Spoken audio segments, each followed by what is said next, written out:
Assalamualaikum warahmatullahi wabarakatuh. Jumpa lagi dengan Supriyanto Cah PCT. Apa kabar sobat-sobatku? Alhamdulillah, pagi ini saya sudah bisa berduduk ria di sini. Walaupun saya masih agak bindeng-bindeng dan badan juga masih agak sedikit oleng. Tapi saya terus berusaha gimana caranya supaya kembali normal, kembali fit. Dengan cara pagi-pagi saya tadi udah minum goji berry, dikasih madu akasia yang saya jualan di TikTok. Saya coba beli. Tadinya sih saya beli untuk testing produk, untuk saya review gitu. Ternyata TikToknya tutup. Ya wes, saya coba konsumsi. Saya sebenarnya untuk madu itu udah punya langganan sendiri, bahkan saya jualan teman-teman. Tapi udah nggak aktif karena saya lebih fokus lagi ke Wondes. Saya dulu sekali beli itu bisa sampai 20 botol ya. 20 botolan.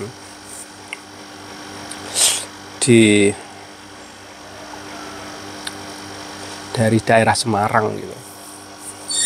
Dan alhamdulillah saya terus berusaha, bahwa saya nggak boleh nyerah gitu.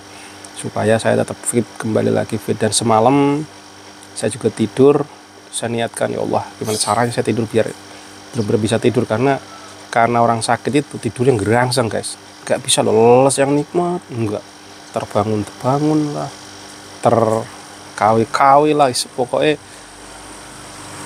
tahu pikiran lu kemana-mana gitu. Padahal saya mau fokus tapi nggak bisa, terus tiba-tiba keluar hal-hal yang berpikir yang aneh-aneh, yang bisa masuk ke area yang kalau mungkin bahasanya Next Carlos hidden gem. Pikiran hidden gem. Jadi saya kayak masuk satu area yang saya nggak mau masuk, tapi masuk ke sana gitu. Apakah itu karena sarafnya terganggu atau apa ya kalau lagi sakit gitu. Nah, itu yang saya alami gitu. Dan makanya saya berusaha betul pagi ini, walaupun dengan kondisi Jakarta yang memang katanya polusi tinggi segala macam, saya berusaha gimana yang menangkap oksigen pagi gitu. Nah, ini di depan saya ada pohonan kecil, siapa tahu sebenarnya saya pengen ke Wondes. Nah, di Wondes ini kan saya punya pepohonan yang, dan itu semilir banget udaranya gitu. Cuman saya masih maju mundur ini. Nah, nanti kalau memang ini saya akan jalan ke sana supaya saya untuk mendapatkan oksigen pagi, karena saya ingat banget waktu saya jalan kemarin, jalan-jalan ke Purwokerto teman-teman, itu bumi itu kan satu sisi dia tuh petakilannya luar biasa dan geraknya luar biasa, tapi satu sisi juga kadang-kadang kalau udah tumbang kacau juga gitu, nggak sembuh-sembuh karena batuk gitu kan. Nah, yang anehnya gini, waktu saya ajak ke Purwokerto jalan-jalan sama bundanya, sama Kalista gitu ya, pas sampai sana dia sembuh batuknya guys, benar sembuh. Saya punya keyakinan bahwa karena dia mendapatkan oksigen yang benar-benar fresh. Apalagi saat kami menginap di Bubuk Kabin ya. Bubuk Kabin itu benar-benar kita tinggal di tengah hutan yang benar-benar di bawah pohon. Secara dingin sih nggak banget ya. Tetapi saya rasa itu oksigennya benar-benar masih murni ya, masih bagus. Kita menghirup di bawah pohon. Nah, itu kalau saya ingat itu, ya saya ingat di kampung saya. Bahkan saya ingat waktu saya zaman kecil saya tinggal di Kalimantan. Jadi ternyata brilian kehidupan itu salah satunya adalah tinggal di area-area yang seperti itu teman-teman. Andaikan waktu bisa terulang, bahkan saya punya dream juga someday gitu ya, kalau Allah meridhoi, saya pun akan tinggal seperti itu. Bahkan kalau perlu, kalau saya dimampukan di Jakarta ini, saya beli tanah yang luas lah gitu.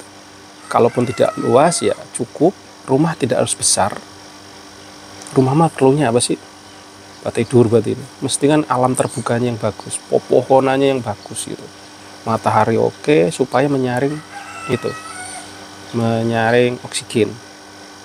Jadi sehat.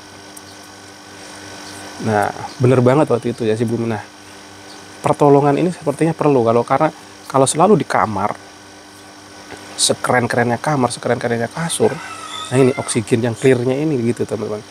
Nah, plus saya juga belajar coba atur nafas teman-teman. Saya tuh bukan orang yang ngerti yoga, tapi saya dulu pernah ikut pencak silat.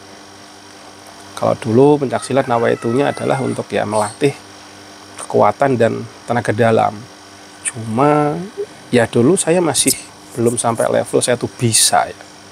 Cuma ikut-ikut aja. Tapi setelah saya renung-renungkan, pernafasan yang baik tujuannya adalah untuk bisa jadi untuk mengalirkan supaya darah kita lancar juga ya, membantu itu karena kembali lagi permainan oksigen kan. Nah, itu sebenarnya. Jadi saya coba atur nafas panjang, pendek, panjang, pendek.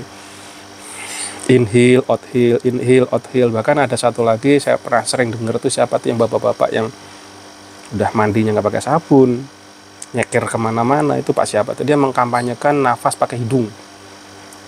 Selalu bernafas pakai hidung katanya. Panjang, pendek. Saya nggak ngerti apa bedanya nafas. Kalau panjang biasanya orang nafas panjang itu dari mulut ya, gitu kan. Kalau dia nggak nyaraninnya hidung ke hidung. Padahal kalau kita lagi nafas panjang, biasanya buangnya enaknya ke mulut, bener nggak? Tapi beliau nyaranin, saya nggak ngerti logiknya di mana. Cuman yang saya tangkap adalah ya, oksigen yang baik ke dalam tubuh kita membantu kesehatan kita teman-teman, itu aja. Jadi pemulihan masa-masa seperti saya yang lagi kurang fit, kurang enak badan ini salah satunya adalah dengan oksigen ya. Sepertinya ini yang dinamakan healing yang benar gitu loh.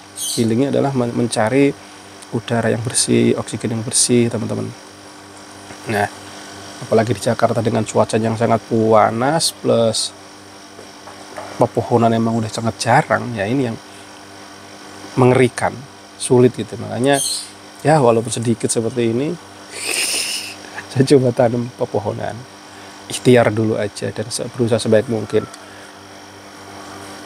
Itu teman-teman, dan saya doain panjenengan semua sehat, baik, rezekinya lancar, dan kalaupun ada kesedihan-kesedihan harus kembali cepat-cepat bangkit, bahwa yakin pertolongan Allah itu dekat.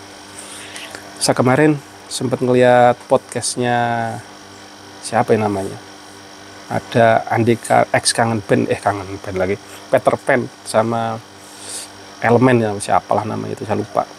Kalau dia tuh badannya gede, tatoan, tapi bahasanya gandem, kalau ngomong enak juga ini kan. Pelajarannya nih, orang yang jadi bintang tamunya ini, dia ternyata banyak kesalahan juga, udah narkoba, udah free sex, udah apalagi ya, gagal, bangkrut, tapi akhirnya kalau masalah hijrah gitu ya, dia cita sendiri hijrah gitu, bangkrut. Intinya dia pesannya gini, kalau kita berbuat baik pasti dibalas kok, akan dikembalikan lebih baik lagi. Nah, hal ini sebenarnya hakul yakin, siapapun kita, mau seburuk apapun kita, Gusti Allah itu Maha Pemaaf. Jadi nggak usah takut kalau kita salah, akuin aja. Walaupun ngaku itu nggak harus teriak-teriak pakai toa, ya saya salah. Nah, tidak, tapi ya salah itu di dalam hati kita, terus kita coba berubah, kita lakukan yang terbaik gitu bro. Dan rezeki juga insya Allah akan datang aja kok, nggak usah takut katanya gitu. Jadi saya dapat nutrisi motivasi juga bahwasanya, oh iya ya, kadang kita mimpinya punya ini, punya itu, tapi belum kesampaian, kita udah. Jadi ya udah, nikmatin aja. Asal itu masih baik, asal tidak melanggar rule of the game-nya Allah, tidak melanggar syariatnya, hajar aja. Tapi pada saat udah melenceng ya tinggalin, apapun resikonya. Better itu. Kalau udah melanggar rule-nya Allah ya abaikan. Rule-nya Allah itu bagus kok, asal cara pandang kita pun juga bener loh. Banyak banget orang-orang yang Islam tuh harus yang begini, misalkan pakaian harus begini, tapi tidak pernah kita berpikir estetiknya dalam berpakaian gimana. Dalam Islam tuh harus menutup aurat, bener, bagus. Tapi apakah menutup aurat kalau pakaiannya indah dipandang, enak dipandang, itu lebih baik.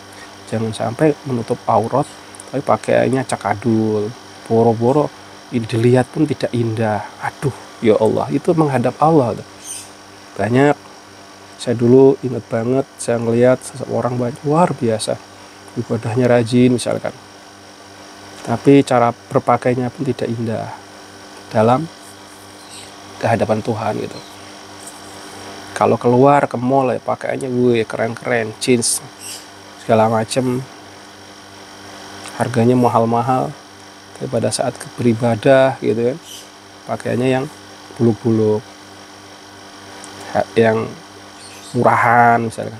Bukan berarti itu tidak baik gitu ya, tapi intinya adalah kalau kata Ustadz Khalid Basalamah yang pernah saya dengar juga, beliau mengatakan lakukan aja yang terbaik, pokoknya mintalah yang terbaik. Kalau Gus Ikdam ngomong ya dekengane pusat ya bagus, manut sendiko dawuh ya. Siapa lagi ya gitulah. Kalau Gus bahasa saya kurang begitu paham, bahasanya terlalu filsuf. Intinya semangat terus teman-teman. Assalamualaikum warahmatullahi wabarakatuh.